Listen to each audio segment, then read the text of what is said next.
जय हिंद साथियों, स्वागत है आपको हमारे चैनल पीसीएस दर्पण पे। रुक्मणी पब्लिकेशंस का देख रहे हैं जो बिहार डीएलएड एंट्रेंस एग्जाम के लिए अति महत्वपूर्ण सेशन। इसमें अब तक हम लोगों ने 8 सेशन कर लिया। आज जो हम लोग का रहने वाला है वो टेस्ट सीरीज नंबर 9 है दोस्तों, ठीक है, सेक्शन 1 का जनरल हिंदी के लिए। तो आइए इस सेशन को स्टार्ट करते हैं, देखते हैं कि स्कोर क्या रहता है। चलिए स्टार्ट किया जाए इस सेशन को।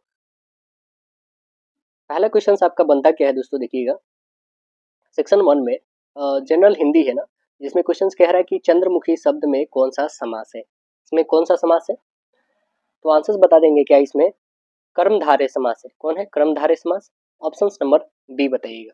कर्मधारय समास में पूर्व पद या उत्तर पद अथवा दोनों पद विशेषण और विशेष्य होते हैं। चंद्रमुखी कहने का मतलब है कि चंद्र के समान मुख वाले को चंद्रमुखी कहते हैं।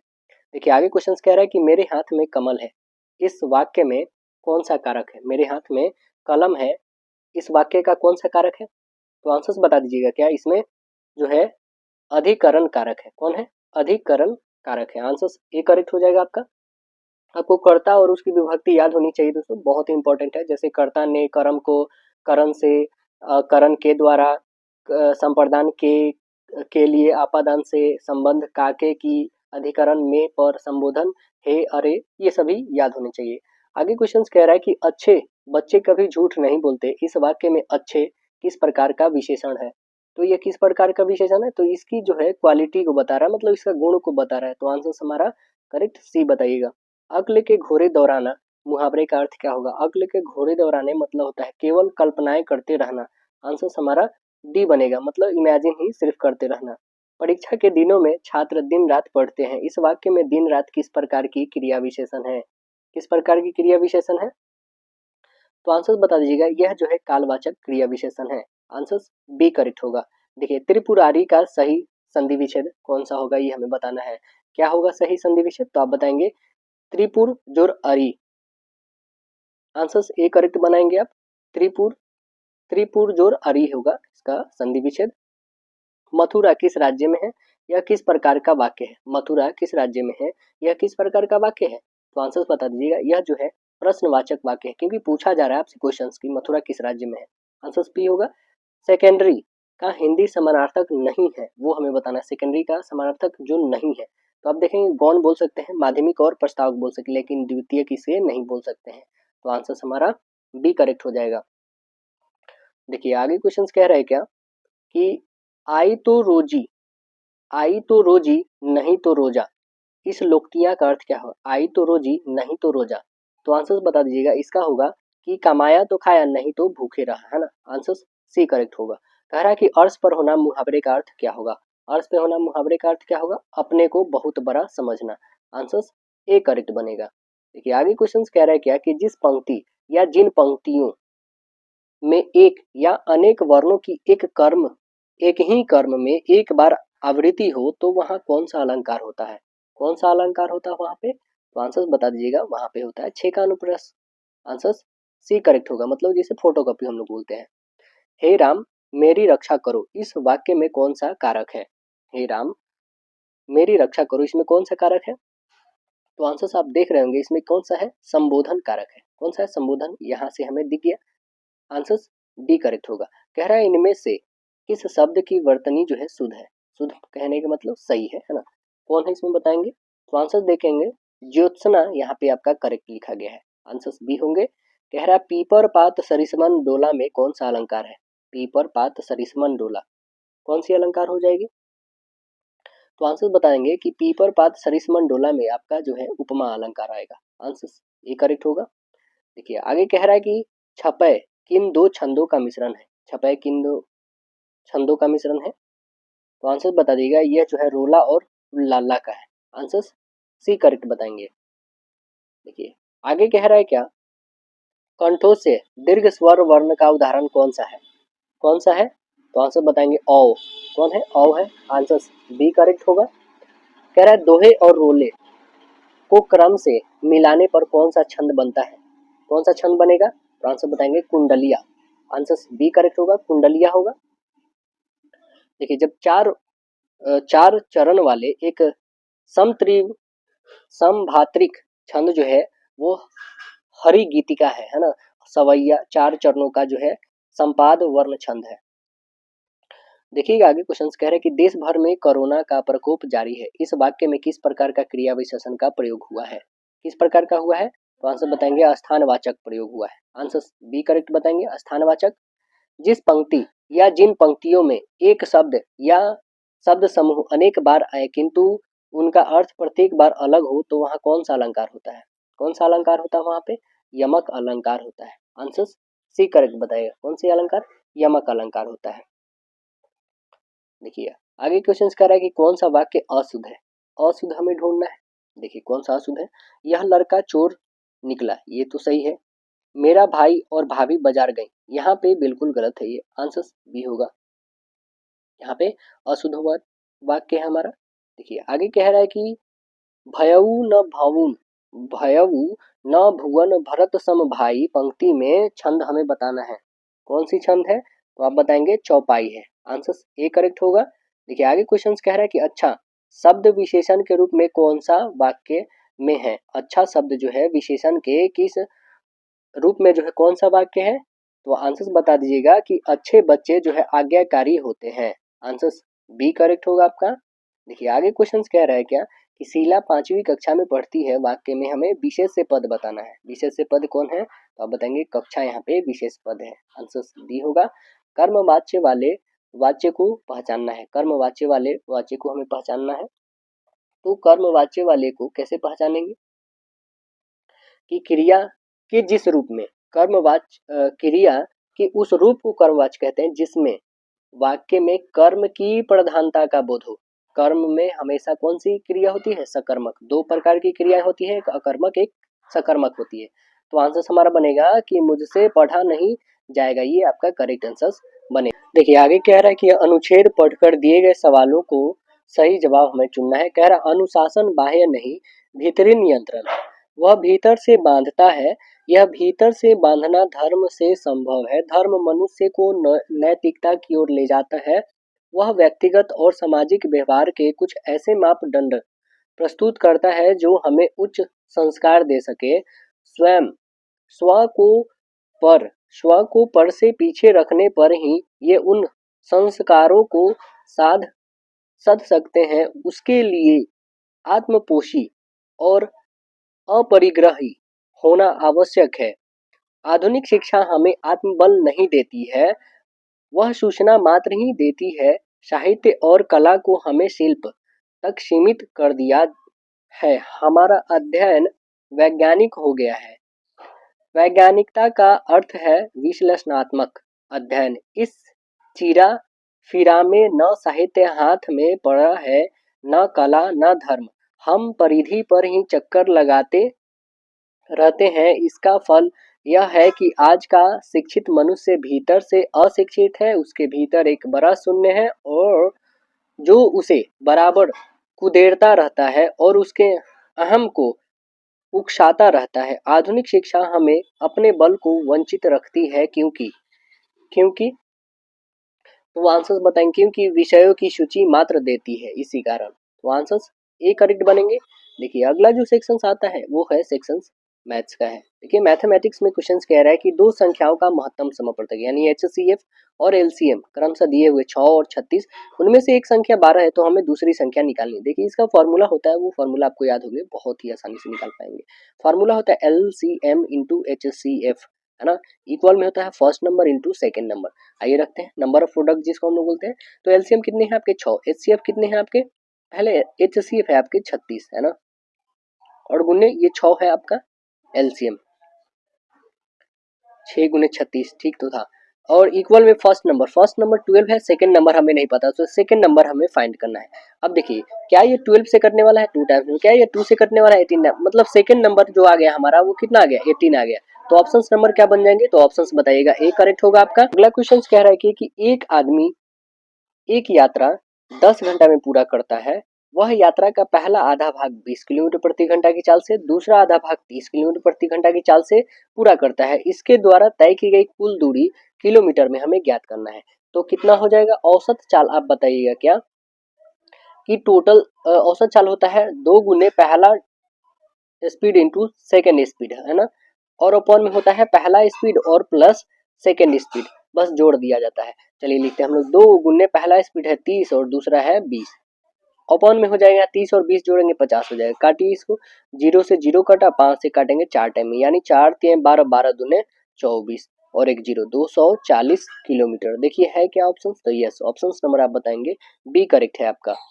आगे क्वेश्चन कह रहा है कि ए बी सी किसी कार्य को 10 दिन 15 दिन 20 दिनों में काम पूरा कर लेता है। वे एक साथ काम मिलते हैं तो वो कार्य को कितने दिनों में पूरा कर लेंगे। कितने कितने हैं, तो 10 और 15 और 20, इन तीनों का एलसीएम कितने हो जाएंगे आप बताएंगे, 60 दिन। ठीक है, और ये हो जाएगा 3 और ये होगा 4, ये होगा 6। अब तीनों मिलके कह रहा है कि वे एक साथ मिलके काम करें तो कितने दिनों में पूरा हो जाएंगे, कितने, 6 4 10 3 13, बस 13 से डिविजिबल कर दीजिए इसको, तो 13 से काटेंगे, 13 चौके 52 है ना, 52 और यहाँ पे हो जाएंगे 8, 52 8 60। देखिए तो ऐसा कोई है, यस, ऑप्शन नंबर आप डी करेक्ट बताइएगा। देखिए आगे कह रहे हैं कि एक वृत्ताकार पार्क का क्षेत्रफल दिया हुआ है, मतलब आपको ये दिया है पाई आर स्क्वायर, कितना दिया हुआ है, 1386। चलिए यहाँ से हम लोग पाई का वैल्यू, आर का वैल्यू निकालेंगे तो पाई 22/7 हो जाता है।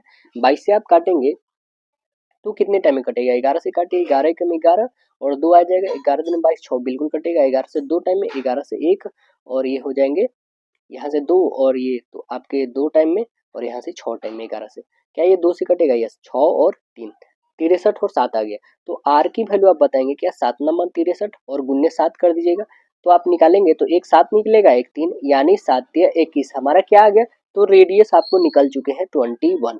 अब देखिए यदि पार्क के चारों ओर अंदर की ओर 7 मीटर चौड़ा एक रास्ता बिछाया जाता है तो रास्ते का हमें क्षेत्रफल बताना है। तो आइए हम लोग रास्ते का क्षेत्रफल निकालते हैं। तो रास्ते का क्षेत्रफल कितना होगा, कितना मीटर है, 7 मीटर चौड़ा, ये जैसे है फिर ऐसे किया गया है ना, ये 7 मीटर चौड़ा है। तो अब देखिए टोटल हमारा कितना आया था रेडियस, तो आप बता देंगे क्या कि यहाँ से यहाँ तक की दूरी टोटल कितनी थी, ये हमारा 21 अभी जस्ट निकाले हम लोग, आर की वैल्यू 21। अब जो 21 है इसमें बोल रही है क्या कि ये 7 मीटर चौड़ा रास्ता बिछाया गया, ये जो चौड़ा है 7 मीटर है, तो इसमें से हम घटा देंगे 21 में से 7, तो कितना आ जाएगा, 14 मीटर।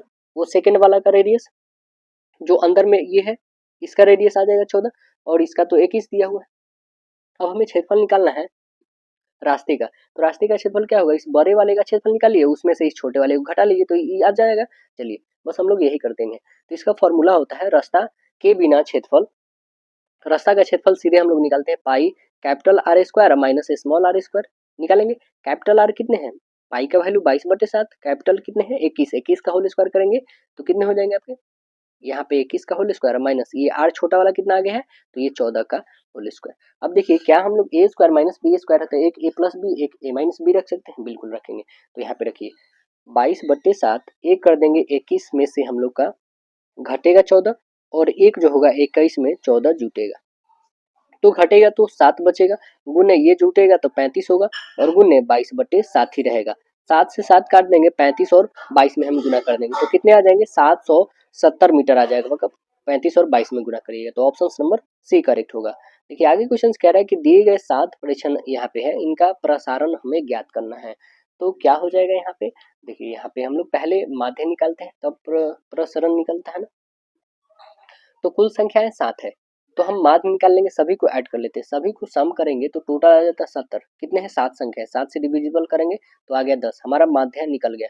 प्रसरण के लिए क्या होता है, तो प्रसरण हो जाएगा आपका x माइनस, यहाँ पे हो जाएगा x का हमें स्क्वायर निकालना है अपॉन में n, यही होता है प्रसरण। तो बस यहाँ पे लिखिए क्या, तो आप लिखेंगे 6 में से 10 घटा का होल स्क्वायर, 7 में से 10 घटा का होल स्क्वायर, फिर 10 में से 10 घटा का होल स्क्वायर, फिर 12 में से 10 घटा का होल स्क्वायर, फिर 13 में से 10 घटा का होल स्क्वायर, फिर 8 में से 10 घटा का होल स्क्वायर, फिर 14 में से 10 घटा का होल स्क्वायर। सभी को इंक्लूड कर लीजिएगा आप ऐसे, जैसे कि मैं बताया यहाँ से 6 का होल स्क्वायर हो गया प्लस में 7 माइनस 10 का होल स्क्वायर, ऐसे आपको करने हैं। 10 को आपको मतलब मिडिल मान लेना है सीधे इससे लेकर के, क्योंकि ये माध्य हमारा निकला है इसी से इसलिए में घटाएंगे, ठीक है ना।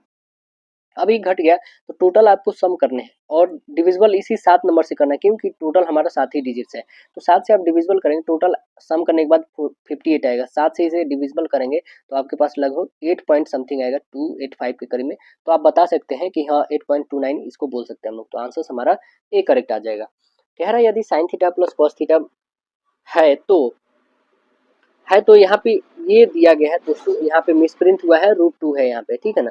Sine theta plus cos theta equal दिया हुआ है √2, तो हमें बताना है tan theta plus cot theta का वैल्यू क्या हो जाएगा।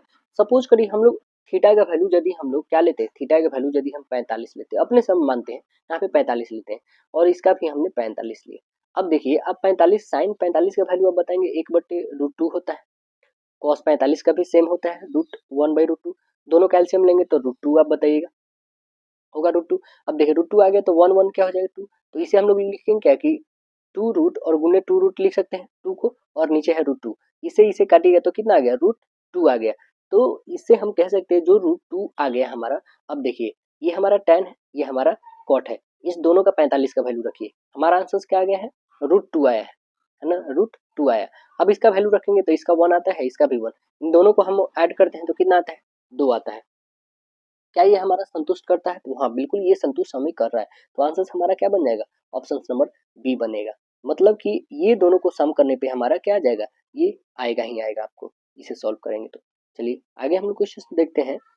कह रहा है क्या कि एक विक्रेता ने 10 रुपया में 6 की दर से केले को खरीदा है और 6 रुपये में 4 की दर से बेच दिया है, तो प्रतिशत लाभ। अब देखिए आपको पहले भी बता चुके हैं कि राइट साइड में आपको अमाउंट को रखने हैं। देखिए खरीदा है तो 10 रुपये में, ओके ना, कितने 6 की दर से, ये हमारा रुपया है। दूसरा रुपया है 6 रुपये में 4 की दर से बेच दिया है। अब इसे क्रॉस मल्टीपल करिए, ये 36, ये आपका इधर एसपी आएगा मतलब सेलिंग प्राइस, इधर जो आएगा आपका ये आएगा आपका कॉस्ट प्राइस। अब देखिए कह रहा है क्या, तो हमें लाभ या हानि बताना। देखिए खरीदे थे आपने 40 रुपए में, बेच कितना में दे रहे हैं 36 रुपए में, तो आपको क्या हो गया, आप बताएंगे लॉस हो गया। लॉस कितने के हुआ, तो आप बताइएगा कि 4 रुपए का। किस पे लॉस हुआ, तो आप सीपी पे बताएंगे, मतलब बट्टे में 40 और गुने 100 करिएगा। काटिए इसको 0 से 0, 4 से 4 कटेगा, मतलब हमें लॉस जो होगा वो कितना प्रतिशत का, तो वो 10% का हुआ। ऑप्शन नंबर क्या बताएंगे, राइट आंसर बी होगा। यदि √15 का वैल्यू दिया है 3.88, तो हमें बताना है 5/√5/3 का वैल्यू बताना है कितना होगा। तो चलिए इसको हम लोग बताते हैं कि कितना इसका वैल्यू आ जाएगा। पहले तो इसको रेशनलाइज कर लेने होंगे हमें, तो आइए हम लोग यहाँ पे रेशनलाइज इसको करते हैं। क्या लिखेंगे 5/3 है ना, ये रूट में है आपका, तो इसको रेशनलाइज हम लोग कर देंगे √3 से। क्यों करेंगे, क्योंकि इसका जो डिनोमिनेटर होते हैं उनसे हमें रेशनलाइज करना, मतलब हर से करने होते हैं, तो √3 से हम करेंगे ऊपर करिएगा तो √15 आ जाएगा, नीचे में क्या आ जाएगा 3 करेंगे तो सीधे 3 आ जाएगा, है ना, √3 और √3 में 3 आ गया। तो √15 का वैल्यू कितना हमें है 3.88 लिखेंगे, अपॉन में 3 है। अब इसे डिवाइड करिएगा तो कितने आ जाएंगे, आप कहेंगे एक तो आएगा ही, 3 से ये काटिएगा 1 दशमलव, इसे काटेंगे तो 3 दूनी 6, ठीक है, इसमें आ जाएगा 2 और 3 नंबर 27, मतलब बताएंगे कि 2 के बाद 9 आना चाहिए। 1 तो ये होगा नहीं, ये भी होगा नहीं, ये होगा नहीं, बस एक ही ऑप्शन दिख रहा है, तो ऑप्शन नंबर डी बना दीजिए। देखिए आगे क्वेश्चन कह रहा है यदि 15 शॉर्ट का क्रय मूल्य 10 शर्ट के विक्रय मूल्य के बराबर है, तो हमें लाभ या हानि बताना है। 15 शॉर्ट का क्रय मूल्य, 15 यहाँ पे लिखेंगे, 15 शॉर्ट का जो है कॉस्ट प्राइस वो 10 शर्ट के विक्रय मूल्य के बराबर है। अब लिखेंगे कॉस्ट प्राइस बत्ते सेलिंग प्राइस कितने हैं 10, कितने हैं 15, ऐसे लिख सकते हैं हम लोग। अब देखिए खरीदे थे हमने 10 में, बेच दिए 15 में, कितना का प्रॉफिट 5 का, किससे हुआ, तो कॉस्ट प्राइस से।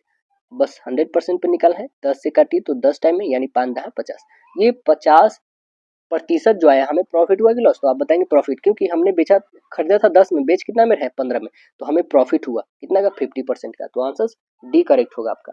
देखिए आगे क्वेश्चन कह रहा है कि एक त्रिभुज के लिए परिकेंद्र इसकी एक भुजा पर स्थित है, तो त्रिभुज यह कैसा होगा, कैसा होगा यह त्रिभुज। देखिए यहाँ पे हमने एक, ये ऐसे परी में होता है, इसको आपको याद रखने होंगे। ऐसे मैं यहाँ पे ड्रॉ करके दिखाता हूँ, ये कि यहाँ पे हमने सेंटर ड्रॉ करा सेंटर, ओके। अब देखिए यहाँ से हमने एक व्यास लिया, इस व्यास से हम यहाँ पे यदि जो भी ड्रॉ करेंगे ना दोस्तों, आपको पता होगा इस पे जो कोण बनता है ये 90 डिग्री का बनता है। 90 डिग्री मतलब आप बता देंगे क्या है, तो समकोण है, आंसर ए करेक्ट होगा। ये एक परी में ही है दोस्तों। देखिए आगे क्वेश्चन कह रहा है कि 800 मीटर एक लंबी ट्रेन 120 किलोमीटर प्रति घंटा की चाल से चल रही है, तो 1200 मीटर लंबे पुल को पार करने में कितना समय लगेगा। अब देखिए हमें समय निकालना है ना, तो हमें टाइम निकालने के लिए क्या होता है, दूरी बटे चाल, दूरी कितना है दोस्तों, तो आप बता देंगे कि 800 मीटर लंबी ट्रेन है और इतना मीटर लंबे पुल को पार कर रही है, तो दोनों को इंक्लूड करना होता है। ये बात तो आपको पता होंगे। तो इस दोनों को इंक्लूड करिए, कितने हो जाएंगे 12 और 800 जोड़िएगा तो 2000 हो जाएगा। सीधे यहाँ पे लिखिए 2000 बट्टे में टोटल स्पीड कितने हो जाएंगे, टोटल स्पीड है आपके 120 किलोमीटर प्रति घंटा। इसको हम लोग करेंगे दोस्तों, इसे क्या चीज में चेंज करेंगे, मीटर पर सेकेंड में। क्यों, बिकॉज हमें मिनट में आंसर दिया है तो सेकेंड में ला देंगे, तो वहां से हम लोग इजिली हम कर सकते हैं 60 से ये करके। चलिए अब इसे हम लोग करते हैं क्या, तो अब बताएंगे 5/18 से इसे मल्टीप्लाई करते हैं ना। 5/18 से मल्टीप्लाई करेंगे तो ये हमारा मीटर पर सेकेंड में आ जाएगा। अब देखिए ये 0 से 0 कट गया। ओके, अब काटते हैं इसको हम लोग 6 से 6 दूना 12, 6 से 6 तिया 18। इसे हम लोग काटते हैं 5 से, 5 चौके 20 और एक 0, 2 से काटिएगा तो ये 20 टाइम, यानी कितना हो गया टाइम हमारा आ गया 60। क्या आ गया 60, ये मिनट में आया या सेकंड में, तो आप बताएंगे कि ये 60 जो है आपका सेकंड में आया है, तो मिनट में कितना हो जाएगा आप बताएंगे 1 मिनट, यानी आंसर हमारा क्या दिख रहा है, ऑप्शन नंबर बी दिख रहा है। देखिए आगे कह रहा है कि -√2 और -√3 का होल स्क्वायर एक कैसा होगा, परिमेय या अपरिमेय होगा। तो आप बताएंगे कि ये कभी भी परिमेय नहीं होगा, क्योंकि ये स्क्वायर है। आप खुद देख लीजिए यहाँ पे a माइनस बी का होल स्क्वायर क्या होगा, तो आप बताएंगे a square plus B square minus 2ab, तो √2 का करिएगा तो 2, ठीक है, प्लस में 3 का करिए 3, ठीक है, माइनस में √2 गुने मतलब √2 और गुना √3 होगा, यानी आप बताएंगे 2√6 हो जाएगा। तो ये तो √6 का वैल्यू एग्जैक्ट होता नहीं है, यानी आंसर हमारा ए बनेगा। कह रहा है एक शहर का नक्शा कितना है, 1:50,000 के पैमाने पर तैयार किया जाता है। इस नक्शे पर दो शहर ए और बी के बीच की दूरी जो है 12 सेंटीमीटर है। दोनों शहरों के बीच की वास्तविक हमें दूरी बताना है, कितना होगा। तो देखिए हम पहले 1 मीटर बराबर आपको पता होगा कितना सेंटीमीटर होता है, तो आप बताएंगे कि 1 मीटर बराबर होता है, 1 मीटर बराबर होता है 100 सेंटीमीटर। ठीक है दोस्त, 1 मीटर बराबर कितना 100 सेंटीमीटर। आप बोलेंगे कि 1000 मीटर बराबर कितना किलोमीटर होता है, तो आप बता देंगे कि 1 किलोमीटर होता है ना। अब यदि कहा जाए यहाँ पे कि 50,000 सेंटीमीटर है, 50,000 सेंटीमीटर बराबर अब 0.5 किलोमीटर नहीं बोलेंगे, तो बिल्कुल आप बताएंगे।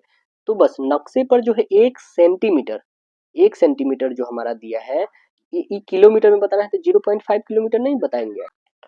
जब दिया है कि 1 सेंटीमीटर बराबर हम लोग लिख क्या सकते हैं 0.5 किलोमीटर में लिख सकते हैं ना।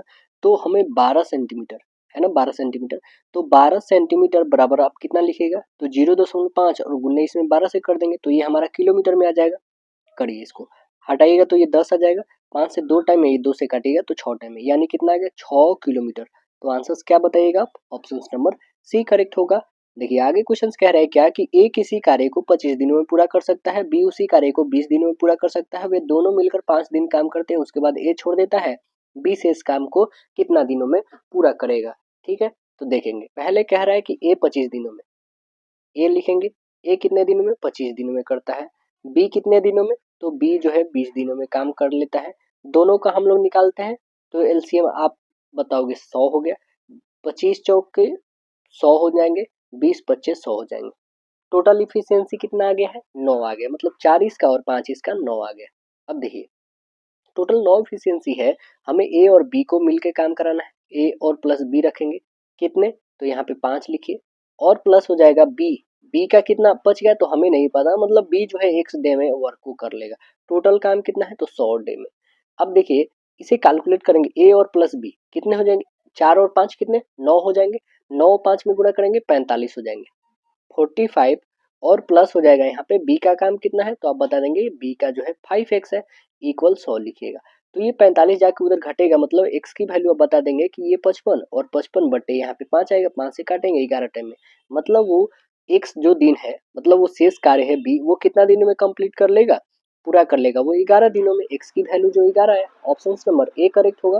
देखिए ये जो नंबर है इसका हमें माध्यिका निकालना है, माध्यिका निकालने के लिए टोटल नंबर सब में काउंट करने होंगे। टोटल नंबर्स कितने हैं काउंट करते हैं, 1 2 3 4 5 6 7 8 9, टोटल 9 नंबर्स है, मतलब एक विषम संख्या है। तो हमें क्या बताना होगा n+1/2, मतलब कि 9 + 1 10 हो जाएंगे, 10 का आधा कितना पांचवा, पांचवा जो टर्म आएगा वो कौन सा होगा, तो पांचवा टर्म पहले असेंडिंग ऑर्डर में हम लोग लिख लेंगे। तो पांचवा टर्म कौन सा होगा, पहले होगा 3, फिर आएगा 4, फिर आएगा 4 के बाद क्या आएगा 5, 5 के बाद 6, 6 के बाद है 7, फिर 7 है।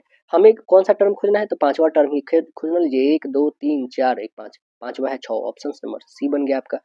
देखिए आगे क्वेश्चन कह रहा है क्या हमें कि एक पेंटिंग को 5% की छूट के बाद 5225 रुपए में बेचा गया, तो पेंटिंग का अंकित मूल्य हमें बताना है कितना होगा। तो आइए हम लोग अंकित मूल्य इसका फाइंड करते हैं। कितना होगा, 5% का छूट दिया गया है ना। देखिए यहाँ पे कितना का बेच रहा है, तो 5225 रुपये में बेच दे रहा है। अंकित मूल्य हमें बताना है, मतलब कि वो छूट देने से पहले कितना उसका प्राइस था। आइए हम लोग बनाते हैं। छूट दिया गया है 5% का 5225 रुपये में, 5225 में छूट दिया गया 5 का, तो 5225 छूट 5% मतलब 95, और बट्टे में हो जाएगा 100 होगा। अब इसे काटिए, तो आप काटिएगा ना इसको, तो आंसर आपके आ जाएंगे 5500 रुपये। ठीक है, इसको काटिएगा तो 5500 आएंगे। मतलब कि हमारा डिस्काउंट देने से पहले कितना था प्राइस, तो आप बताएंगे 5500 रुपया था। अब डिस्काउंट करके उसको 5225 रुपया कर दिया गया 5%, तो आंसर ये करेक्ट होगा। कह रहा शांत दशमलव हमेशा डैश होता है। शांत दशमलव हमेशा क्या होता है, तो शांत दशमलव हमेशा एक परिमेय संख्या होता है। आंसर सी करेक्ट होगा। जैसे कि 0.5 को हम लोग क्या लिख सकते हैं, 1.1/2 नहीं लिख सकते। अब देखिए एक्स का वैल्यू दिया हुआ हमें, एक्स स्क्वायर प्लस 1/x² का वैल्यू हमें बता देना है। चलिए इसको हम लोग बना के देखते हैं। एक्स का वैल्यू √3 और प्लस √3 दिया हुआ है। एक्स का वैल्यू यहाँ पे हम लोग लिखेंगे √3 और प्लस √2 दिया हुआ है। क्या हम लोग 1/x इक्वल ऐसे लिख सकते हैं क्या, 1/√3 और प्लस √2 रेशनलाइज कर देंगे तो √3 और यहाँ पे हो जाएगा हमारा माइनस में √3 अपॉन में √2, यहाँ पे माइनस √3 इंटू √2 हो जाएगा माइनस में। तो ये प्लस माइनस आप कहेंगे क्या कि एक है यहाँ पे प्लस माइनस है ना, तो a प्लस बी और यहाँ पे लिखेंगे a प्लस बी और a माइनस बी। तो इसका सूत्र क्या होता है, a² माइनस बी स्क्वायर। ऊपर में तो हमारा √3 और माइनस √2 रह जाएगा, नीचे में क्या हो जाएगा, 3 का रूट करिएगा तो 3 आ जाएगा, और √2 का करिएगा तो 2 आएगा। 3 में से 2 घटाएगा तो 1, मतलब हमारा आंसर जो आ गया 1/x का वो कितना आ गया, √3 माइनस √2 आ गया। अब देखिए हमें फाइंड क्या करना है, तो आप बताएंगे x² और प्लस 1/x²। x का वैल्यू अभी जस्ट हमने क्या बताया है, तो √3 और प्लस √2 है ना, और प्लस में 1/√x अभी हमें स्क्वायर यहाँ पे कर लीजिए। अब देखिए 1/x² की वैल्यू अभी जस्ट हम लोग ने क्या निकालना है, तो आप बताएंगे √3 और माइनस √2। अब इसका होल स्क्वायर था तो होल स्क्वायर कर दीजिएगा। अब चलिए इसे सॉल्व कर लेंगे आप, तो इसे सॉल्व कर लीजिएगा। कितने हो जाएंगे, a प्लस बी का होल स्क्वायर और एक है a माइनस बी का होल स्क्वायर, तो यहाँ से रखेंगे तो ये क्या हो जाएगा, a² प्लस b² और प्लस 2ab होंगे ना। और यहाँ पे करेंगे कैलकुलेट तो a² प्लस b² और माइनस हो जाएगा 2ab होगा। अब देखिए ये कि ये प्लस है, प्लस से मल्टीपल करेंगे तो ये प्लस में रह जाएगा, ये प्लस में इससे प्लस में मल्टीपल करेंगे प्लस में रहेगा, क्योंकि a² प्लस b² है तो प्लस ही रह जाएगा। और माइनस 2ab है तो प्लस और माइनस में गुणा करेंगे तो ये क्या हो जाएगा हमारा, ये हो जाएगा हमारा माइनस ही रह जाएगा, माइनस में ही रहेगा, तो ये और ये कैंसिल होगा 2ab। अब a² b² प्लस b², तो मतलब आप बताएंगे 2a² और प्लस यहाँ पे बताएंगे 2b² बताइएगा ना, तो 2 कॉमन हो जाएगा, मतलब a² प्लस b² बच जाएगा। तो 2 यहाँ पे कॉमन होगा, a² क्या है हमारा √3 मतलब 3 हो जाएगा, और √2 मतलब 2 हो जाएगा। तो 3 और 2 कितने हो जाएगा, 5, 5 गुने 2 करिए कितने हो जाएगा, 5 दूना 10, यानी आंसर हमारा क्या हो जाएगा 10। तो आंसर देखेंगे 10 है क्या, तो यस ऑप्शन नंबर आप बताइएगा, राइट आंसर ए करेक्ट है आपका 10 है। अब देखिए आगे क्वेश्चन कह रहा है क्या कि 100 प्रेक्षणों का माध्य 50 है, और यदि प्रेक्षण 50 को 150 में बदल दिया जाए तो नया माध्य क्या होगा। तो नया माध्य क्या हो जाएगा, देखिए 100 प्रेक्षणों का कुल योग जो हो जाएगा वो कितना हो जाएगा, 100 और गुने 50, ये टोटल कितने हो जाएंगे, तो आप बताइएगा 5000। 5000 आ गए। अब देखिए 5000 जो है यहाँ पे 5000 और माइनस करेंगे 50 और प्लस हो जाएगा हमारा 150, अपॉन में कितना हो जाएगा 100 हो जाएगा। अब इसे सॉल्व करेंगे तो टोटल कितना हो जाएगा 5000, और यहाँ पे 5000 50 में से 50 से घटा दीजिएगा तो आपके पास बच जाएंगे कितने, तो 5100 बच जाएगा, क्योंकि 150 था यहाँ पे, ये 150 है। अब 5100 अपॉन में हो जाएगा 100, इसे काटेंगे तो कितना आ गया 51, 51 आ गया, यानी आंसर हमारा क्या आ गया, ऑप्शन नंबर डी करेक्ट है। यदि घन का विकर्ण दिया है √10 √3 लंबा है तो उसका आयतन बताना है हमें, तो पहले भुजा निकालना होगा। तो विकर्ण का फॉर्मूला क्या होता है, √3 गुने भुजा, √3 गुना ए लिख दिए, यहाँ पे 10 √3 लिखेंगे। अब देखिए यहाँ √3 कैंसिल, यानी ए का वैल्यू कितना आ गया 10। अब जब 10 आ गया भुजा तो हमें आयतन बताना है, मतलब भुजा क्यूब 10 का क्यूब करिएगा तो कितना हो जाएगा 3 टाइम 0, यही दिख रहा है ऑप्शन नंबर सी करेक्ट होगा। आगे देखिए कह रहा ए प्लस बी 5 दिया हुआ, ए बी 12 है, तो ए क्यूब प्लस बी क्यूब का मान हमें बताना है कि क्या हो जाएगा। ए प्लस बी का वैल्यू कितना है, तो 5 है, ठीक है। ए इंटू बी का वैल्यू कितना 13 है, तो ए प्लस बी का होल क्यूब हमें फाइंड करना है, तो ए क्यूब प्लस बी क्यूब और प्लस हो जाएगा 3ab इंटू हो जाएगा ए प्लस बी होगा। अब देखिए इसे हम सॉल्व करेंगे तो क्या होगा, ए का वैल्यू कितना दिया हुआ है, तो हमारा दिया हुआ है ए प्लस बी का होल क्यूब का फाइंड करेंगे, तो ए यहाँ पे ए प्लस बी का दिया हुआ 5 का, तो 5 का क्यूब रखेंगे, यहाँ पे ए क्यूब रहेगा, ये बी क्यूब ही रहेगा, और प्लस हो जाएगा 3 इंटू ए प्लस बी का वैल्यू दिया हुआ हमारा कितना है, तो यहाँ पे लिख देंगे 13 और गुन्ने हो जाएगा 5।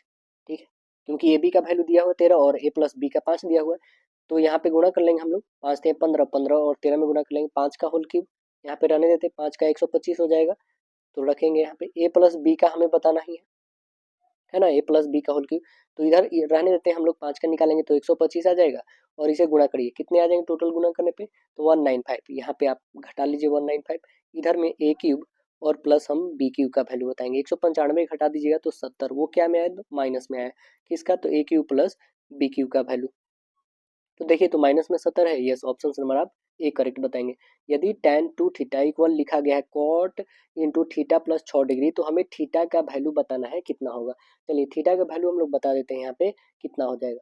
देखिए करेंगे क्या, अकॉर्डिंग टू प्रश्न की tan टू थीटा इक्वल हो जाएगा हमारा कॉट थीटा और प्लस 6, यही तो दिया हुआ है ना हमारे क्वेश्चन में। चलिए इसे सॉल्व करेंगे हम लोग। ये जो tan टू थीटा जो लिखा गया, हम क्या ऐसे बोल सकते हैं कि cot 90 minus two theta equal हो जाएगा ना हमारा cot इंटू हो जाएगा थीटा प्लस 6 डिग्री, इतना तो हम लोग लिखेंगे। अब ये लिखेंगे कि 90 माइनस टू थीटा इक्वल हो जाएगा, यहाँ पे कॉट कॉट तो कैंसिल हो जाएगा, तो यहाँ बचेगा थीटा और प्लस 6 डिग्री। अब देखिए हमें थीटा ये माइनस में इधर आ जाएगा तो प्लस में आ जाएगा, ये इधर माइनस में, तो 96 घटाएंगे तो 84 हो जाएगा, इधर जाके जुटेगा तो ये 3 थीटा हो जाएगा, 3 से काटेंगे 3 टू जा 3 8 जा, यानी थीटा का वैल्यू हमारे कितना आ जाएगा 28 आ गया। तो हमें थीटा की ही वैल्यू तो निकालनी थी, तो आंसर देखिए 28 ऑप्शन नंबर कौन सी है, तो राइट आंसर डी करेक्ट बताएंगे। देखिए आगे कह रहा है कि 8 वर्षों में सुभाष की आयु उसकी वर्तमान आयु की 3 गुनी हो जाएगी, तो कितने साल में सुभाष की आयु उसकी वर्तमान आयु की 5 गुनी हो जाएगी, कितने सालों में हो जाएगी। देखिए अकॉर्डिंग टू क्वेश्चन सी बस चलेंगे हम लोग, तो कितना सिंपली बनेगा, 8 सालों की बात कह रहा है, तो x प्लस 8 सालों के बाद कितनी गुनी हो जाएगी, 3 गुनी, इसी की आयु 3 गुनी हो जाती है, तो x इक्वल क्या हो जाएगा, घटेंगे तो मतलब ये 3 में से घटेगा तो 2x हो जाएगा, 2x बराबर हम लिखेंगे 8, ये 2 से काटेगा तो 4, मतलब x की वैल्यू 4 आ गई, तो सुभाष की वर्तमान आयु 5 गुनी हो जाती है, तो आप बताएंगे 5 और गुने 4 मतलब कितने हो जाएंगे 20 वर्ष। तो हम कहेंगे क्या कि 20 और माइनस 4, 4 क्यों करेंगे कि 4 यहाँ पे बताया गया है, उसकी आयु 5 गुनी हो जाती है, तो कितने साल, तो वो कितने साल में हो जाएगा, तो यहाँ पे हम घटा देंगे तो कितने साल हो जाएगा, 16 साल के बाद वर्तमान आयु उसकी कितनी हो जाएगी, 5 गुनी हो जाएगी, यानी आंसर्स क्या बनेंगे, ऑप्शन नंबर बी करेक्ट होगा। साक्षी अपने 15 दिन के इंटर्नशिप के दौरान जो है फ्रंट डेस्क पर नीचे दी गई संख्या के ग्राहकों को सेवा प्रदान की है, ठीक है, यहाँ पे दी गई है ये नंबर्स, ऊपर दिए गए आंकड़ों का बहुलक और माध्यिका का औसत हमें बताना है, कितना हो जाएगा। तो पहले हम लोग इसको असेंडिंग ऑर्डर में सजा लेते हैं, असेंडिंग ऑर्डर में सजा लिया, सबसे छोटा से फिर बड़ा तक हम लोग इसे सजा लेंगे, उसमें हमें टोटल संख्याएं काउंट करने होंगे, टोटल संख्या आपको 15 है, टोटल संख्या जब 15 है उसमें सबसे ज्यादा बार जो रिपीटेड है वो संख्या यहाँ पे आप देख लीजिएगा, तो वो कौन सा रिपीटेड संख्या है, तो सबसे ज्यादा बार रिपीटेड है 17 17 17 17, अधिक बार है मतलब 4 बार है, और कोई नहीं, मतलब बहुलक तो हमारे निकल गया, इसका माध्यिका निकालते हैं क्योंकि बहुलक तो हमें दिखाई दे रहा है 17 है। ओके, अब देखिए जब बहुलक हमारा 17 आ गया, अब हमें निकालना है माध्यिका, तब दोनों का औसत हमें निकालना है। माध्यिका निकालने के लिए टोटल नंबर्स हमें कितने आए हैं, काउंट करने पे आपको टोटल्स नंबर आएंगे 15, 15 एक कैसा है तो विषम संख्या, मतलब इसमें एक इंक्लूड करके अपन 2 से डिवाइड करने होते हैं, n प्लस 1 अपन 2 भाग, तो 15 एक 16, 16 का आधा 8वां भाग असेंडिंग ऑर्डर में जो आएगा वो होगा। तो असेंडिंग ऑर्डर में जब सजाइएगा ना दोस्तों, तो सबसे पहले इसमें छोटा कौन है, सबसे पहले 6 है, ठीक है, तो मतलब हमें 8वां भाग चलना, चलिए हम लोग सीधे निकलते हैं, ये 1 नंबर पे आएगा, ओके, जस्ट इसके बाद आएगा ये 2 नंबर पे आएगा, इसके बाद ये 3 नंबर पे आएगा, 3 और 16 भी है, ये 4 नंबर पे आ जाएगा, 16 एक और है मतलब 5 नंबर पे आएगा, और भी 16 है क्या, तो आप बताएंगे नहीं, 17 आ जाएगा, मतलब 17 तो 4 है, तो 4 मतलब कि हमारा निकल गया क्या कि माध्यिका क्या आ गया 17 आ गया, क्यों 17 आ गया, बिकॉज जो ये है 17 ये 4 है, एक दो नहीं बल्कि 4 गो टोटल है, तो 4 नंबर तो आ ही चुके हैं और 4 जाना है, मतलब ये 4 तो इसी के पास आएगा, 17 के पास ही कोई 17 होना चाहिए, तो हमारा जो माध्यिका और बहुलक दोनों आगे हैं कितना 17 और 17 ही आए हैं, तो हमें निकालना है अब इन दोनों का औसत, औसत निकालने के लिए दोनों को ऐड करके 2 से डिवाइड करो, 34 का आधा कितना होता है, तो आप बता देंगे 34 का आधा 17, यानी आंसर क्या बनेगा, ऑप्शन नंबर ए करेक्ट होगा। देखिए आगे क्वेश्चन कह रहा है कि 4 अंकों की वह बड़ी से बड़ी संख्या ज्ञात करना जो 83 से पूर्णतः विभाजित है। तो 83 से पहले 4 अंकों की बड़ी से बड़ी संख्या क्या आएगी? 1 2 3 और 1 4। किसे डिवाइड करना है? 83 से डिवाइड कर दीजिए। कितने टाइम्स में? एक टाइम में। यहाँ पे होगा 83, घटाइएगा तो ये 6 और ये होगा 1, ये 9। ये कितने टाइम्स में हो जाएगा? 2 टाइम में। कितना हो जाएगा? 8 दूना 16 यानी 6। तो इसे घटाएंगे 3 और ये कैंसिल, ये भी कैंसिल, ये 9 आएगा। ये कितना बच गया हमारा? 39 बच गया। बस 39 किस में से घटा लेंगे? ये जो 4 टाइम्स हमारा 9 है इसमें से 39 घटा लीजिए। कितने आ जाएंगे? 9960। तो ये जो नंबर है हमारा, ये 4 अंकों की बड़ी से बड़ी संख्या जो 83 से पूर्णतः विभाज्य हो जाएगी। ऑप्शन नंबर सी करेक्ट होगा। देखिए आगे जो सेक्शन आता है वो है हम लोग का सेक्शन नंबर 3 समान साइंस की। क्वेश्चन कह रहा है कि तेलों के हाइड्रोजनीकरण में प्रयुक्त होने वाले उत्प्रेरक कौन है? बताइए कौन है? तो आंसर बताएंगे निकेल। ऑप्शन नंबर बी होगा। परमाणु क्रमांक 26 वाला तत्व कौन सा है? कौन सा है? तो ये है ऑप्शन नंबर ए करेक्ट होगा यहाँ पे, जिसे हम लोग लोहा कहते हैं। आंसर ए करेक्ट होगा। देखिए आगे क्वेश्चन कह रहा है कि द्रव अवस्था से गुजरे बिना ठोस अवस्था से वाष्प में परिवर्तन क्या कहलाता है? जैसे कि आप बता देंगे कपूर। कपूर क्या है? तो जो है आपका वाष्पीकरण नहीं दोस्तों, गलत है, ये ऊर्ध्वपातन कहलाता है ना। ऑप्शन नंबर डी होगा सब्लिमेशन। कह रहा है कि नियत चाल से किसी कण की वृत्तीय गति होती है। आंसर बताएंगे आवृत्ति किंतु सरलावृत्ति नहीं। ऑप्शन नंबर डी करेक्ट होगा। साबुन ग्रिज को हटाता है। साबुन जो है ग्रिज को हटाता है किसके द्वारा? तो आंसर बता देंगे ये हटाता है पाइशीकरण के द्वारा। आंसर सी करेक्ट बताएंगे पाइशीकरण के द्वारा। निम्नलिखित में से कौन सा हार्मोन स्तनधारियों के स्तन ग्रंथियों से दुग्ध का स्रावन होने से भूमिका निभाता है? निम्नलिखित में से कौन सा हार्मोन जो है स्तन ग्रंथियों से दूध का स्राव होने में भूमिका निभाता है? तो आंसर बता दीजिएगा ऑप्शन नंबर डी ऑक्सीटोसिन। कह रहा मृच्छिका किसके कारण होती है? किसके कारण होती है? प्रकाश के पूर्ण आंतरिक परावर्तन के कारण। आंसर हमारा सी करेक्ट होगा, पूर्ण आंतरिक परावर्तन के कारण होती है। देखिए आगे क्वेश्चन बन रहा है हम लोग का, वो क्या है? कह रहा है कि जूल और गुने सेकंड निम्न में से किसका मात्रक है? किसका मात्रक है? तो आंसर बताएंगे ये कोणीय संवेग का है। आंसर सी करेक्ट होगा। Na प्लस आयन किसके सम इलेक्ट्रॉनिक्स है? किसके सम इलेक्ट्रॉनिक्स है? तो ऑप्शन बताएंगे Mg2 प्लस का है ना, मैग्नीशियम का है। ऑप्शन नंबर बी बताइएगा। त्रिबंध वाले हाइड्रोकार्बन का सामान्य अणुसूत्र क्या है? तो आंसर बताएंगे CnH2n-2 होगा। ऑप्शन नंबर डी होगा। आंत्र रस भोजन में मौजूद प्रोटीन को किन अणुओं में परिवर्तित करते हैं? तो आंसर बताएंगे अमीनो अम्ल में। आंसर बी होगा करेक्ट। इंसुलिन है, इंसुलिन क्या है? तो इंसुलिन आप बताएंगे प्रोटीन है। आंसर डी करेक्ट होगा, प्रोटीन है। देखिए बीटा कण क्या है? बीटा कण क्या है? तो आंसर बताएंगे बीटा कण यहाँ पे आपका है इलेक्ट्रॉन। आंसर सी करेक्ट होगा। क्वेश्चन कह रहा है कि हाइड्रोजन का कौन सा समस्थानिक भारी जल में होता है? कौन सा समस्थानिक होता है? तो H12 ये होता है। ऑप्शन नंबर बी करेक्ट होगा आपका। देखिए आगे क्वेश्चन हमारा है क्या कि क्षय रोग किसके कारण होता है? क्षय रोग किसके कारण होता है? तो आंसर बता देंगे ऑप्शन नंबर सी जीवाणु के कारण होता है। ऊर्जा अंतरण के 10% नियम का प्रतिपादन किसके द्वारा किया गया था?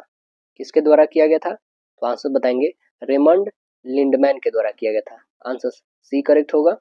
निम्नलिखित में से कौन सा तिलचट्टे तथा अन्य कीटों का उत्सर्जक अंग है? कौन सा है? तो आंसर बताएंगे ये है मेलपिगी नलिकाएं। आंसर डी करेक्ट होगा। क्वेश्चन कह रहा है कि निपाह वायरस के प्राकृतिक आश्रयदाता कौन है? कौन है आश्रयदाता? तो आंसर बताएंगे फ्रूट बैट है। ऑप्शन नंबर बी बताएंगे फ्रूट बैट है। आगे क्वेश्चन कह रहा है कि उत्तल लेंस की फोकस दूरी अधिकतम होगी किसके लिए अधिकतम होगी? तो आंसर बताएंगे कि यह नारंगी प्रकाश के लिए अधिकतम होगी। आंसर डी करेक्ट होगा। एक व्यक्ति दीवार पर बल आरोपित करता है लेकिन वह उसे धकेल नहीं पाता है, वह किस कारण नहीं धकेल पाता है? तो आंसर बताएंगे इसमें कोई कार्य नहीं हुआ है। धकेला तो है बट उसमें कोई कार्य नहीं हुआ, परिवर्तन नहीं हुआ, मतलब कोई कार्य नहीं हुआ। आंसर डी करेक्ट होगा। आगे जो सेक्शन आता है section number 4 social studies. Question है कि अकबर ने पंचमहल का निर्माण जो खंभों के लिए विख्यात है वह कहाँ था? वो कहाँ किया था? तो आंसर बता देंगे ऑप्शन वह किए थे फतेहपुर सीकरी में। आंसर बी करेक्ट होगा। कहाँ पे? फतेहपुर सीकरी में। अकबर ने फतेहपुर सीकरी की राजधानी जो है कब बनाया था? तो यह बनवाया था 1571 ईस्वी में बनवाया था। कह रहा स्वामी दयानंद सरस्वती ने प्रथम आर्य समाज जो है 1875 में कहाँ पर स्थापित की थी? कहाँ पे किए थे? तो आंसर बताएंगे यह बम्बई में। आंसर ए करेक्ट होगा, बम्बई में किए थे। बिहार का पहला दैनिक हिंदी अखबार बिहार बंधु किस वर्ष शुरू हुआ था? कब शुरू हुआ था? तो आंसर बताएंगे 1872 में। आंसर सही करेक्ट होगा 1872। भारतीय संविधान की प्रस्तावना को कितनी बार संशोधित किया गया था? कितनी बार किया गया है संशोधित अभी तक? तो आंसर बता देंगे ऑप्शन नंबर कौन सा होगा? करेक्ट आंसर ये होगा, एक बार किया गया है। कब किया गया है? तो 1976 में 42वें संविधान संशोधन किया गया था, है ना। आगे देखेंगे तो क्वेश्चन कह रहा है कि निम्नलिखित में से कौन सा अधिकार केवल राज्यसभा को प्राप्त है? कौन सा अधिकार है? तो आइए देख लेते हैं। राष्ट्रपति के विरुद्ध महाभियोग मतलब शुरू करना, ऐसा कोई बात नहीं। लोकसभा भी शुरू कर सकता है, तो ये तो होगा नहीं। कह रहा है उपराष्ट्रपति को पदच्युत करना, ये तो दोनों का कार्य हो सकता है। आगे कह रहा है कि नई अखिल भारतीय सेवाओं को निर्मित करने की प्रस्तुति संस्तुत करना, हाँ ये बिल्कुल ये राज्यसभा का ही काम है पहला। तो आंसर सबका सी करेक्ट होगा। देखिए आगे क्वेश्चन कह रहा है क्या कि कौन सा समिति कृषि पर जोतकर लगाने की सिफारिश किया था? कौन सी समिति जो है कृषि पर जोतकर लगाने की सिफारिश किया था? वो कौन है समिति? आंसर बताएंगे वो है राज्य समिति। निम्न उपायों में से कौन सा भारतीय भुगतान संतुलन स्थिति को सुधारने में सक्षम नहीं है? कौन नहीं है? तो आंसर बताएंगे निर्यातों पर अधिक कर लगाना। आंसर डी करेक्ट बनाएंगे, निर्यातों पर अधिक कर लगाना। हड़प्पा किस नदी के किनारे स्थित है? हड़प्पा जो है किस नदी के किनारे स्थित है? तो आंसर बताएंगे रावी नदी के किनारे। आंसर बी होगा। भारतीय बजट प्रणाली का जनक किसे कहा जाता है? किसे कहते हैं? तो आंसर बताएंगे जेम्स विल्सन को। आंसर ए करेक्ट होगा। राज्य जो है संघों का संघ है। कौन सा राजनीतिक विचारधारा का वक्तव्य का समर्थन करती है? किसका करती है? तो आंसर बताएंगे बहुलवाद का। इसका बहुलवाद का। आंसर ए करेक्ट होगा। देखिए निम्न में से संविधान के द्वारा क्या सुनिश्चित किया जाता है? क्या सुनिश्चित किया जाता है? आंसर्स क्या बोलेंगे? ऑप्शन नंबर यहाँ पे बनेंगे आपके कार्यपालिकाएं की शक्ति। बात तो सही है, संविधान के द्वारा ही सुनिश्चित किया जाते हैं। शासन और शासित के बीच में संबंध, ठीक है।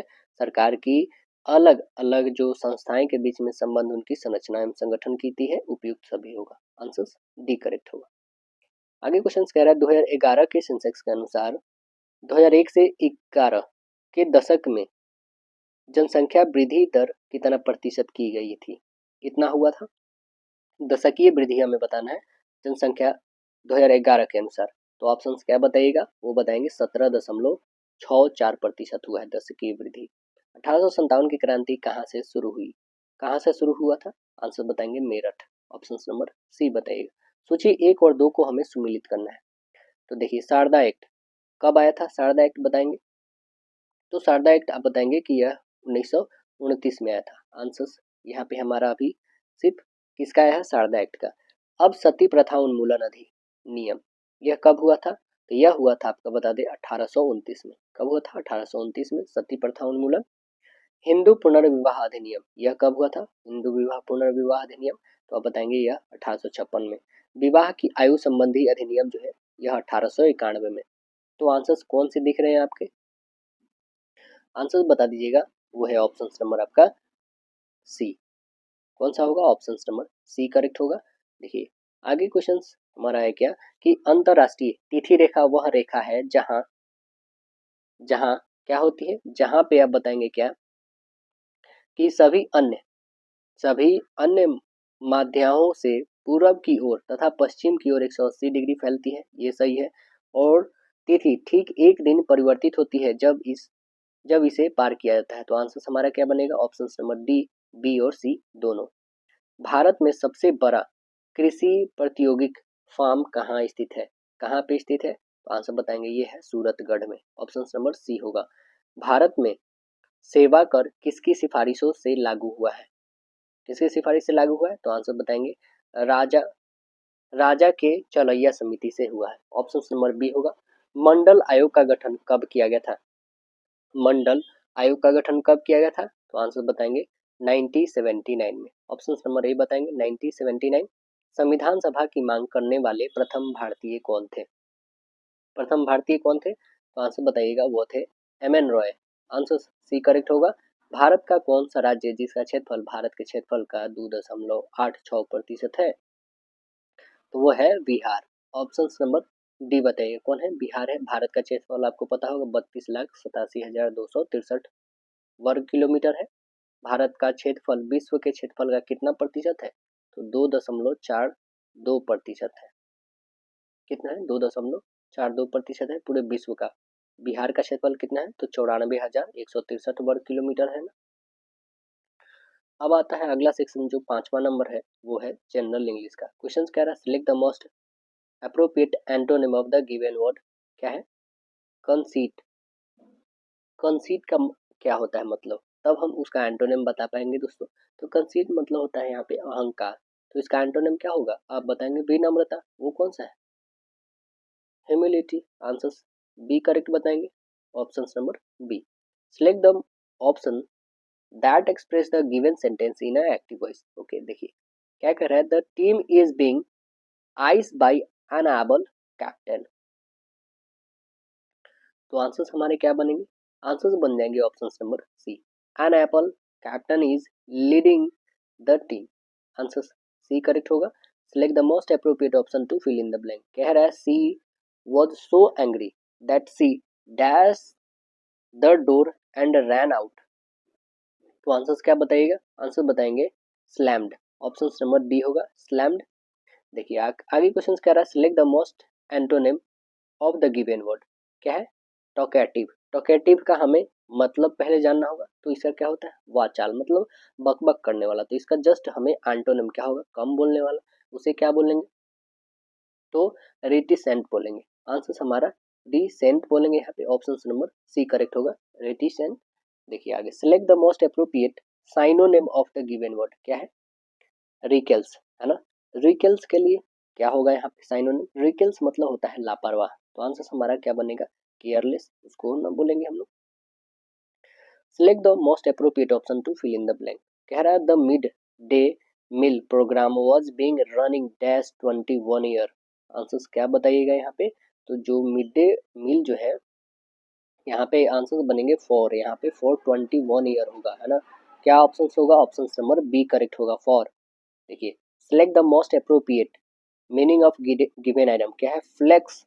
फ्लेक्स वंस मसल्स, है ना। आंसर्स पहले तो हम इसका मतलब जानेंगे। इसका मतलब होता है क्या? इसका मतलब होता है अपनी ताकत को दिखाना। तो आंसर्स क्या बताएंगे? So once muscular strength. Option number B correct होगा। Select the most appropriate option to fill in the blank. He came back from the game, took a dash over and was ready for the evening। Answers क्या बताएंगे? तो answers हमारा बनेगा क्या? Option number A correct होगा यहाँ पे, quick होगा ना। आगे देखिए कह रहा है इसमें क्वेश्चन आगे हमें select the option that express the given sentence in reported speech. यानी हमें नरेशन बनाने हैं। ये हम लोग बनाते हैं नरेशन को। देखिए क्वेश्चन आपके सामने क्या है कि Vidushi you have gone even taller said Sana. तो क्या बनेगा हमारा? ऑप्शंस बनेगा कि Sana exclaim to Vidushi that she had grown even taller. Option number B correct होगा। Select the wrongly spelled word. आइए देख लेते हैं कौन सा है इसमें। तो आंसर बताएंगे ऑप्शन नंबर डी होगा, क्लासिस्ट से यहाँ पे गलत है। क्लासिस्ट मतलब क्या होता है? शास्त्रीय प्रणाली की अनुसरण करने वाला। करेक्ट स्पेलिंग क्या होगा? तो इसका करेक्ट स्पेलिंग होगा CLASSICITS होता है, क्लासिस्ट होता है ये। आगे देखेंगे कह रहा select the most appropriate meaning of given item. Full of hot air. Full of hot air का मतलब क्या होता है? का मतलब होता है आत्मविश्वास से आत्मविश्वास से लवरेज कह सकते हैं कि आत्म महत्वपूर्ण, सेल्फ इंपॉर्टेंस आप बोल सकते हैं। आंसर से यहाँ पे सेल्फ इंपॉर्टेंट हमारा करेक्ट बी होगा। Select the most appropriate option to fill in the blank. I sign this science project dash London. Answers क्या बताएंगे? Option in London. Option C होगा करेक्ट। देखिए select the most appropriate option to fill in the blank। your explanation was simpler dash Rekha's explanation। Answers क्या बनेंगे, answers बनेंगे than, यहाँ पे than होगा, आंसर्स ए करेक्ट होगा। सिलेक्ट द मोस्ट, क्योंकि कंपेरिजन दोनों में दिखाया जा रहा है, select the most appropriate option to fill in the blanks. Today your preparation was dash better than Shobha's preparation से, यहाँ पे भी दोनों के बीच में कंपेरिजन दिखाया जाए कि तुम्हारे और सुबह के बीच में जो कंपेरिजन है अब वो बेटर है, तो ये इसमें क्या बनेगा, ऑप्शंस बता देंगे कि यहाँ पे मच होगा, ऑप्शन बी करेक्ट होगा। देखिए select the most appropriate option to fill in the blank. I am going to dash my parrot from the cage, answers क्या बताएंगे, आंसर्स बोलेंगे यहाँ पे release, option number C correct होगा। यहाँ पे पिंजरे से तोते को मुक्त करने के लिए यहाँ पे रिलीज का शब्द का प्रयोग किया गया है। Choose the correct phrase from the given option and make a conditional sentence. Nobody will believe you unless you always dash the truth, तो आंसर्स क्या होंगे, आंसर्स बताएंगे टेल, आंसर ए करेक्ट होगा टेल। देखिए आगे select the most appropriate option to fill in the blank. कह रहा official said thousands of office goer were dash the metro and the trains were running full during peak hours, तो answers यहाँ क्या बनेंगे, हमारे answers बनेंगे talking, answers A correct होगा यहाँ पे। देखिए आगे क्वेश्चंस कह रहा हमें क्या, select the most appropriate option to fill in the blank. It's यानी it is dash too late to start your own business, तो आंसर्स क्या बनेंगे यहाँ पे, आंसर्स बनेंगे नेवर, ऑप्शन नंबर बी बनेगा। Select the most appropriate option to fill in the blank. The sudden death of our uncle was dash for all of these, तो answers क्या बनेंगे, आंसर्स बनेगा यहाँ पे ट्रेजिक, ऑप्शन नंबर बी बनेगा यहाँ पे ट्रेजिक होगा, राइट आंसर बी होगा। आगे क्वेश्चन बोल रहा है कि यहाँ पे दुखी को दिखाया जा रहा है इसलिए ट्रेजिक यूज किया गया। Select the most appropriate option to fill in the blank. It was impossible dash gas dash guess what he was doing, तो आंसर्स क्या बनेंगे यहाँ पे, आंसर्स बनेंगे यहाँ पे to, option number A correct होगा टू।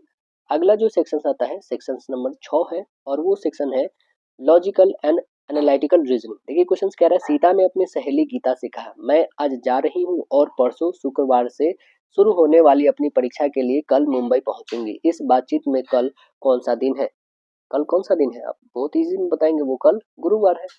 देखिए आगे क्या होगा, अवज्ञा, आज्ञा पालन, विश्राम, तो क्या होगा, अवज्ञा से क्या हो गया आज्ञा पालन, तो विश्राम से क्या बनेगा, विश्राम से बताइएगा परिश्रम।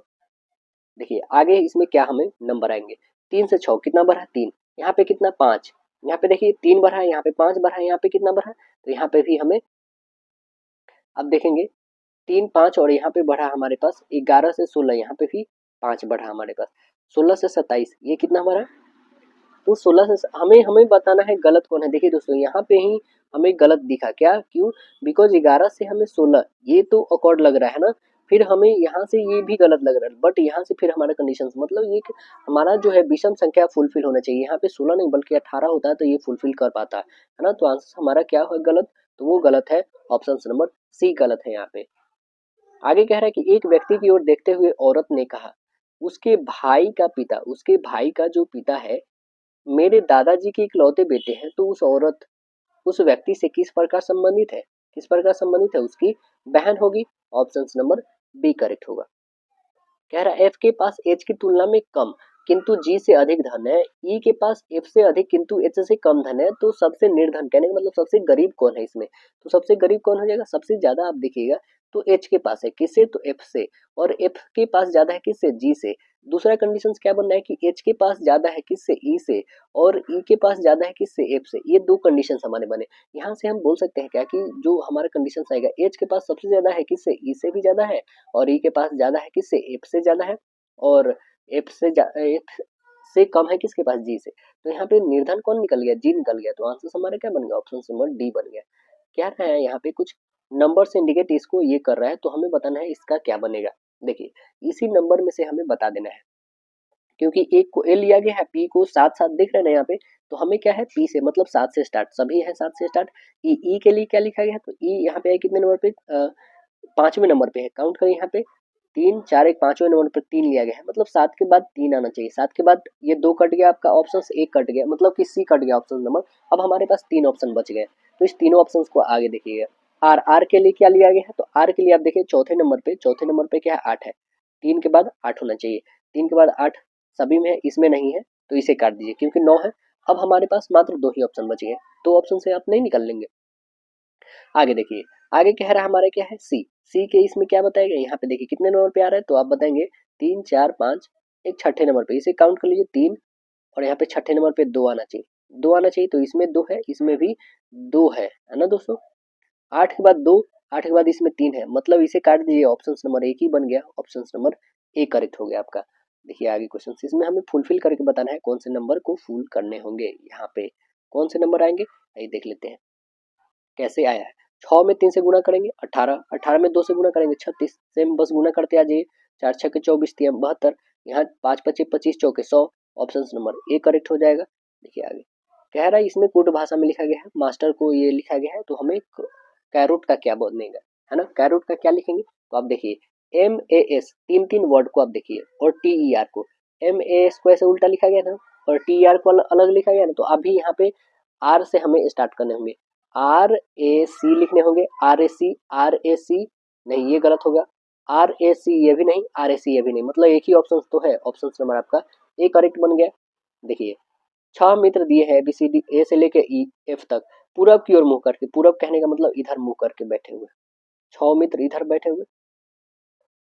अब 6 मित्र जब इधर बैठे हुए हैं, तो कह रहा है सी के बीच में ए और ई है ना, ए और ई के बीच में कौन है, सी है, कह रहा है बी ई के निकट दाएं लेकिन डी के बाईं ओर है, तो एफ दाएं छोर पर नहीं है, तो हमें दाएं पर कौन सा है ये हमें बताना है, दाएं छोर पे कौन सा आ जाएगा, देखिए थोड़ा सा के लिए यहाँ पे हम लोग ड्रॉ करते हैं, और टोटल 6 मित्रों को यहाँ पे 2 3 4 5 1 6, टोटल 6 मित्र होंगे, सबसे ऊपर में देखेंगे तो आपके पास रहेंगे एफ, जस्ट इसके नीचे आ जाएगा ए, इसके जस्ट बाद आएगा आपका सी, इसके बाद आएगा ई, इसके बाद बी, और यहाँ लास्ट में जो आएगा वो रहेगा हमारा डी। तो आंसर हमारा क्या बनेगा, हमें क्या पूछा है कि सबसे लास्ट वाला मतलब कौन है, तो आप सबसे लास्ट में देखिएगा तो वो है ऑप्शन जो होगा, ऑप्शन नंबर ए में है जो डी है, ऑप्शन क्या बनेगा, करेक्ट आंसर से। लास्ट क्वेश्चन हम लोग देखेंगे क्या कि नीचे दी गई कौन सी आकृति जो मधुमक्खी कीट और मक्खी के बीच संबंध की भली भांति दर्शाती है, कौन है बताइए, मधुमक्खी और मक्खी को एक दूसरे को अलग करती है, कीट, जैसे कीट तो ये दोनों है, बट आप ये कीट में बता देंगे मक्खी और मधुमक्खी होंगे, आंसर हमारा सी करेक्ट होगा। तो आशा है दोस्तों वीडियो पसंद आएगा, फिर मिलते हैं नेक्स्ट सेशन में, तब तक के लिए धन्यवाद।